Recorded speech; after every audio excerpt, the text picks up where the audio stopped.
কারো 300 টাকা দিয়ে বাজার মিলা যায়, কারো 30,000 টাকা দিয়া গেছে, মাছে কিনে লাইছে 28,000 টাকা, আরো খরচ বাকি রয়েছে আরো 8-9টা টাকা আছে আর 2,000, বুঝেন না? আর ওই বেচারা 300 টাকা দিয়েই কি করে ফেলছে, প্রয়োজন পূরণ হয়ে গেছে। তো প্রয়োজন পূরণ হওয়া, হাজাত পূরণ হওয়া, এটা না দরকার। টাকা তো 3 কোটি, ঋণ তো 6 কোটি, গার্মেন্টস তো 60টা, কিন্তু লোন তো 200 কোটি। আমার কথা কয় না? হাজার হাজার বড় লোক, লক্ষ লক্ষ কোটিপতি এই দেশে, এই সমাজে হাসে কিস্তিতে, কাশে কিস্তিতে, হাঁটে কিস্তিতে, তার গাড়ি, তার ঘর, তার আসবাব, তার বাড়ি, তার বিল্ডিং, তার রুম, তার বাথরুম, তার টাইলস, তার হাসি কাশি সব লোনের উপরে, কিস্তির উপরে, কিস্তির উপরে, সব কিছু, সব কিছু, সব কিস্তি, সবে কিস্তি, সব কিস্তির উপরে। হারামখোর, হারামখোর কোনোদিন তৃপ্ত হয় না, নাফরমান কোনোদিন তৃপ্ত হয় না বাপ। এজন্য চলেন রাত গভীরে সিদ্ধান্ত নেন, আল্লাহকে ভোলা যাবে না। যুবক, আল্লাহকে ভোলা যাবে না। নওজোয়ান, আল্লাহকে ভুলো না ভাইয়া, আল্লাহকে ভুলো না। এরে দোস্ত, কেমনে বললে বুঝবা? একটা মানুষ হইলো বুঝেন রে ভাই। দোস্ত আমার, বলো তোমার নিরাপত্তা কে দিল? রাত নাই, দিন নাই, একটা সেজদা দেয় না, এক ওয়াক্ত নামাজ পড়ে না, সারা দিন সারা রাত মোবাইলে নারী ছবি, অশ্লীল দৃশ্য আমরা দেখতেছি, হারামের উপরে আছি। বয়স্ক মানুষ, বুড়া হয়ে গেছে। আরে চাচা, আপনি 60 বছর, আপনি এখনো টেলিভিশনের মধ্যে বসা বসা নর্তকীর ছবি দেখেন, নাটক সিনেমা দেখেন। আরে বেশরম বুড়া, লজ্জা হবে কোন দিন? আর এই বুড়া চাচা, শরম হবে কোন দিন তোমার? 60 বছরও বেড়ি দেখার অভ্যাস নাই, 60 বছরও বিড়ি খায় মানুষ, 60 বছরও কথায় কথায় গালি দেয়, 60 বছরও কিস্তি নেয়। গুনাহ ছাড়বেন কোন দিন? কথা বলে না, গুনাহ ছাড়বে কোন দিন? এমন বুড়া মানুষ এখনো প্রত্যেক দিন মনে হয় অফিস টাইম, সাদোয়ানে বসা, এটা যেন ডিউটি, উনার সরকারি চাকরি। 2-4-5 ঘন্টা নারী ছবি, নাটক, সিনেমা। আর জিজ্ঞাসা করবেন না খবরে না কদ্দুর শুনি, কদ্দুর খবর শুনে গপ মারেন, কদ্দুর খবর শুনেন। তো খবর কি মানুষে চোখ দিয়ারই শুনে? মানুষে কি চোখ দিয়ে নি শুনে? কি দিয়া? তো আপনি যদি সাইয়া রয়েছেন বেডির দিকে, আপনি না বলে খবর শুনে, তো আপনি দোকানের উল্টা দিকে বসেন, আপনার কানে শুনলেই তো হয়েছে খবর, আপনি সেদিকে ফিরা বইয়েন। বোঝেন নাই আমার কথা? আপনি না বলে খবর শুনতে গেছেন, তো শুনলে তো কানে যথেষ্ট, শুনবার জন্য তো দেখতে হয় না। কথা বলেন না, তো আপনি সেদিকে ফিরা বইয়েন। হ্যাঁ, ওইদিকে ফিরে দিলে আমরা বইবেন নি কয়দিন, আমরা দেখি। হ্যাঁ, এরপরে বলবো কি ও আর কিছু না, একটু লাইরা ছেড়ে দাও না, লাইরা ছেড়ে দাও, এত অসভ্য কিছু আসেনি দেখাও। লাইরা ছেড়ে নইলে আর কি দেখাইব? এর চাইতে জঘন্য খারাপ কিছু আর নাই তো। নাউযুবিল্লাহ। যদি কারো লজ্জা লাগে, যদি বলেন মুরব্বী মানুষের বুঝি মানুষে এডি কয়, তো আপনি ছেড়ে দেন, তাহলে আরামদের কইতাম না। কথা বলেন না কেন?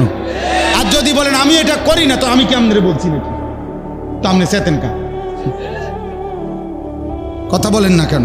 আপনার কি বলছি আমি? তো আপনি ভালো হইলে তো আমার অসুবিধা কি? আপনার তো বলি নাই। আর যে এই পরিমাণ বদভ্যাস, উনি ছাড়বে না কেন? আমরা চাই আমার চাচা যেন হয় জান্নাতি, দাদা যেন হয় জান্নাতি, সন্তান যেন হয় জান্নাতি, স্ত্রী যেন হয় জান্নাতি। এক মুমিন কি এটা চাইবে না? তাইলে ইমানদারের চাওয়া তো এটা, পুরা ফ্যামিলি জান্নাতি হওয়া, পুরা পরিবার জান্নাতি হওয়া। নাহলে আমরা দাদার জন্য দোয়া করাই কা, যদি দোয়া করে দেন আমার দাদার লাগিয়া, আল্লাহ যেন আমার দাদারে মাফ করে দেয়। আমার আব্বার জন্য দোয়া করেন, আমার চাচার লাগিয়া, চাচা মারা গেছে, দোয়া করেন। আমরা দোয়া করাই না, তার মানে আমরা প্রত্যেকে চাই আমার দাদা, চাচা, মামা, ফুফা, খালু, আমার ভাই, বোন, স্ত্রী, সন্তান সবাই জান্নাতি হোক। এটা আমরা চাই না? তো তার জন্য কি কোনো উদ্যোগ নিতে হবে না? কোনো চেষ্টা করতে হবে না? আল্লাহ আমাদেরকে তৌফিক দান করেন। এর জন্য আসতে আপনাদের কাছে আমার অনুরোধ, বাপ, আমার অনুরোধ সারা পৃথিবীর মজলুম মুসলমানের দিকে তাকাইয়া, রক্ত স্নাত মুসলমানের রক্ত মাখা দেখার দিকে তাকাইয়া মনে রাখেন এই আঘাত আমাদের উপরও আসতেছে। যুবক ছেলেরা, তোমরা যে পরিমাণ আল্লাহর নাফরমানি করছ, ছেলেরা তোমরা যেভাবে সারা রাত নারী, ছবি, মোবাইল নিয়ে ব্যস্ত হয়ে গেছো বন্ধু, এই চোখের এই পরিমাণ গুনাহ এক অঙ্গে, এই চোখ দিয়ে যদি রাত্র দিন তুমি একটি অঙ্গ শরীরের এত গুনাহ যদি শুধু এক অঙ্গ দিয়ে করো, আহা বন্ধু, বাকি দেহের কি অবস্থা? আরে ভাইয়া, এই অসভ্য অভ্যাস, এই বদভ্যাস একদিন আমাদেরকে ফকির বানাবে, একদিন ফকির বানাবে। কত টাকা অনাদরে, অবহেলায় আমরা এভাবে খরচ করে ফেলতেছি। আর মুসলিম ভাই, ছোট্ট বাচ্চা 12 কিলোমিটার পায়ে হেঁটে একটা রুটির জন্য হাত পাচ্ছে। একটা রুটি যখন মিলছে, রুটিটা নিয়ে যখন ফিরতেছিল, তো বুলেটের আঘাতে ওই ছেলেটার বুকটা ঝাঁঝরা হয়ে গেছে। এই রুটি হাতেই শহীদ হয়ে গেছে। ইমানদার মুসলমানের হালাত যখন এমন, আর আমার সন্তানরা অকাতরে বাবার কষ্টের, মেহনতের উপার্জিত টাকা এইভাবে রাতকে রাত, দিনকে দিন অনাদরে শেষ করে দিচ্ছে। এই জন্য বললাম এটা জরুরি বিষয়। সেটা আমার বিষয় না, আমি আয়োজক না, আমি হলো বলার দায়িত্ব। শোনা যায় না, না যায়, এটা তো আমার দায়িত্ব না, ঠিক না? আমার দায়িত্ব হলো বলা। আমি বলতে আছি, আমি বলতেছি না, এটা হলে আমি কথাই দি কর না, তাইলে না আমার অপরাধ। আওয়াজ শোনা যায় বা না যায়, এটা ইন্তেজাম ওয়ালাদের ফিকির করে। আচ্ছা চলেন, তাইলে আমার বলার উদ্দেশ্য, যে শুনতেছেন শুনে, তাইলে আমার বলার উদ্দেশ্য হলো আল ইস্তেমা, মনোযোগ। নওজোয়ান ভাই, তোমাদের কাছে অনুরোধ ভাই, এটা এক ধরনের মানসিক বিকৃতি যে সারাক্ষণ মোবাইল ধরে থাকা, যে কোনো কানে যে কোনো কিছু দেখলেই। এই কয়দিন আগে আমরা অনেকেই জানি, আমি তো এই সাক্ষাৎকার নিজে দেখছি, যে লোকটার নোয়াখালীর, যার পরিবারের 7 জন, ওই যে মাইক্রো যে পানি পড়ে গেছে, প্রবাসী লোকটা মারা গেছে না, তার পরিবার। আমি নিজে শুনছি, ওই ভাই কানতে কানতে বলছে যে আমি মাইক্রো পড়ে যাওয়ার পর, সে তো বের হইতে পারছে, যে আমি কত চিৎকার করছি, কাকুতি মিনতি করছি মানুষের কাছে। শত শত মানুষ পারে দাঁড়ায়া, সবাই শুধু ছবি উঠাইলো, কিন্তু আমার সাথে কেউ একটু সহযোগিতা করল। সবাই ছবি উঠায়। আমি একদিন দেখছি গৌরীপুর স্টেশনে একটা বাস পুড়ে যাচ্ছে, পুরাটা জ্বলে যাচ্ছে, কমপক্ষে 200-500 মানুষ সবাই ছবি উঠাইতেছে। এই ছাড়া কারো বিবেকে, দিমাগে অন্য কোনো ফিকির নেই। এটা মানবতা বলে? এটা বুঝি কথা হলো? তাহলে এইভাবে ধীরে ধীরে মনুষ্যত্ব, ইনসানিয়াত, হিউম্যানিটি, মানবতা দূর হয়ে যাবে। মানবতা দূর হয়ে যাবে। চা পাতা দিয়ে, রামবাদা দিয়া মানুষ কোপায়, আর বাকিরা ছবি তো। বিপদগ্রস্তের পাশে দাঁড়াবার মতো লোক যে পরিমাণ, তার চাইতে 100 গুণ হলো ছবি উঠায়নি। আফসোসের বিষয়। তাহলে এটা একটা এক ধরনের নেশা। একটা সময় দেখবেন এইটা আমাদেরকে পাগল, বিকৃত মস্তিষ্ক বানায়। আপনারা যারা ছেলেরা, তোমরাও খবর নিও ভাই, মোবাইলের এই যেমন আল্ট্রাসোনোগ্রাফি রুমে, ইসি আর আল্ট্রার রুম যেখানে এক্সরে করায়, ওই রুমে রুগীরে ছাড়া স্বাভাবিক কেউ ঢুকতে দেয় না কেন? জিজ্ঞাসা করে দেখেন, আমি তো কয়দিন আগেও জিজ্ঞাসা করছি ইবনে সিনা হসপিটালে।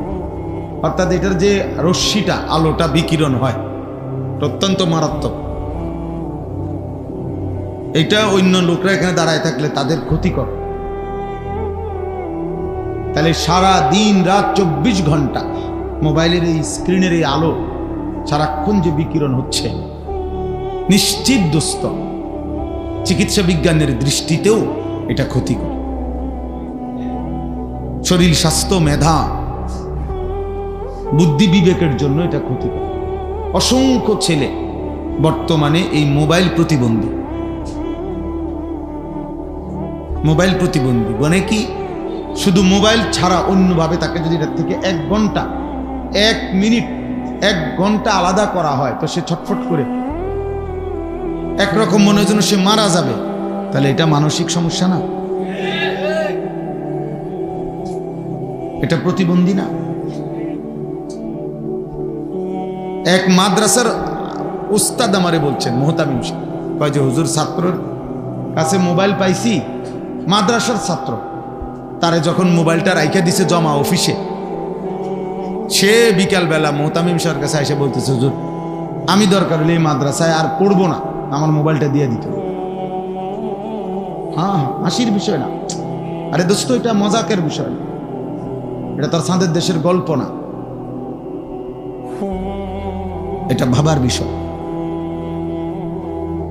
গত 4-5 দিন আগে আমার একজন মোহতামিম আলেম, কসম আল্লাহর, উনি বলছেন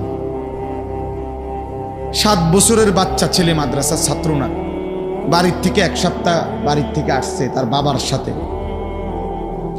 বলতেছে হুজুর বাবা সহ আসছে, যে বাবার হাতের বড় মোবাইলটা আপনার, এটা ওই ছেলের হাতে। মাদ্রাসাও যখন আসছে পড়ছে তখনও ছেলের হাতেই মোবাইল। আর ওই বাবা মাদ্রাসার দফতরে গিয়া, অফিসে গিয়া মাদ্রাসার বাচ্চার পড়ালেখার বা বেতন আদি সহ কোনো কথাবার্তা বলতেছে, আর বাচ্চা এটা হাতে নিয়ে তার রোমে ঢুকছে। ঢুকে ঠিক তার সমবয়সী বাচ্চা, 7 বছর মাত্র বয়স।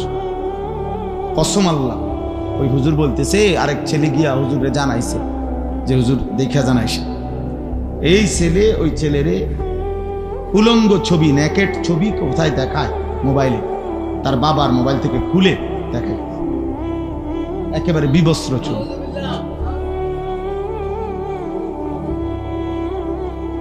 দোস্ত একদিন শুনবা তো, সে তোমার ছোট ভাই। একদিন শুনবা হয়তো সে তোমার ছেলে।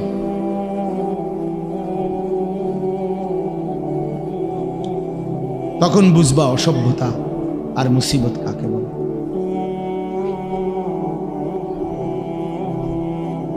কোনো বাপ যখন শুনে তার মেয়ের অসভ্য বা বেহায়া কোনো কথা, আর পুরা সমাজ থেকে যখন লজ্জিত হয়, তখন সেই বাবাই বোঝে যন্ত্রণা কাকে।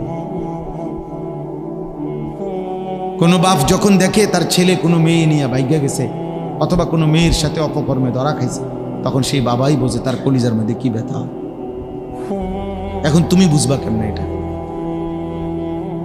কোরআনুল কারীমের মধ্যে স্পষ্ট আয়াত আছে, সূরা নূরের মধ্যে। আমি ওই আয়াত থেকে এক অংশ থেকে আমি পড়ছি। আল্লাহ তাআলা বলছে, ইন্নাল্লাযীনা ইউহিব্বুনা আন তাশিআল ফাহিশা ফিল্লাযীনা আমানু লাহুম আযাবুন আলীমুন ফিদ দুনিয়া ওয়াল আখিরাহ। এদিকে তাকান, আপনার এদিকে। আপনারা ওইগুলো তাকাই তো ঠিক করতে পারতেন না। আপনারা সবাই মিলে মাইক ঠিক করতে পারবেন? কথা বলেন না তো। তাহলে ভাই আপনি এদিকে সেদিকে তাকাইয়া কি করেন? ওরা পারলে ঠিক করুক, ওনারা তো চেষ্টা করতেছে ওনাদের মতো। আমরা সবাই বুদ্ধি দিলে হইব নি তো লাভ কি? আর শুধু শুধু বুদ্ধি দিয়া, যেখানে প্রয়োজন নাই বুদ্ধি দরকার কি আমার? ওনারা ফিকির করছে। তাইলে বললাম, আল্লাহ তাআলা বলেন, যারা ইমানদার মুসলমানের সমাজে অশ্লীলতা ছড়িয়ে দেয়, অসভ্যতা ছড়িয়ে দেয়, বেহায়াপনা ছড়িয়ে দেয়, এটা পছন্দ করে, আল্লাহ তাআলা বলছে, শোনো আমি কিন্তু অবশ্যই তাদেরকে কঠোর শাস্তি দেব, ফিদ দুনিয়া ওয়াল আখিরাহ। সরাসরি কোরআন শরীফের আয়াত, দুনিয়াতেও আখিরাতেও। আল্লাহু ইয়ালামু ওয়া আনতুম লা তা'লামুন। কিন্তু শাস্তির ধরন কাকে কিভাবে বেইজ্জতি করব সেটা আমি আল্লাহ জানি, তোমরা জানো না। সবার ধরন একরকম, সবার মাথা তুললে আছাড় দেওয়াটাই শাস্তি না? যে বাবার উঁচা মাথাটা ছোট হয়ে গেছে, এটা কি শাস্তি না? যে মায়ের উঁচু মাথাটা ছোট করে ফেলছে মেয়েটা, এটা কি বাবার মায়ের শাস্তি না?